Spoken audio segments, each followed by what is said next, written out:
વલસાડમાં સિટી બસના ડ્રાઈવરો વચ્ચે બબાલ થઈ છે. દારૂના નશામાં આવેલા બંને ડ્રાઈવરોએ ધમાલ મચાવી. સિટી બસના અન્ય એક ડ્રાઈવરને માર માર્યો. નશામાં ધૂત ડ્રાઈવરને ફરજમુક્ત કરાયો.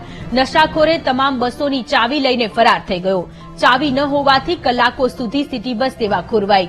સિટી બસ સેવાના સંચાલકે પોલીસમાં ફરિયાદ નોંધાવી. ડ્રાઈવર હતા બસ નંબર 7 નો ડ્રાઈવર સુયોગ કરીને નામ છે, સરદાર હાઇટ્સમાં રહે છે, અને એક જતીનભાઈ કરીને છે. પેલા આવતો, અત્યારે નથી આવતો. કાલે બંને દારૂ પીને આવેલા હતા, બબાલ કરેલી હતી, અને બસ નંબર 4 નો ડ્રાઈવર છે જીતુભાઈ, એમને મારેલા હતા એને સાંજે. પછી બધા ગેસ પુરાવીને બસ રાખી દીધી અને ઘરે જતા રહ્યા હતા. એને મારેલો છે 4 નંબરના ડ્રાઈવરને. પછી સાંજે આવી અને બધી બસની ચાવી લઈ અને ઘરે જતો રહ્યો છે. એ અમે પોલીસ સ્ટેશનમાં ફરિયાદ નોંધાવેલી છે.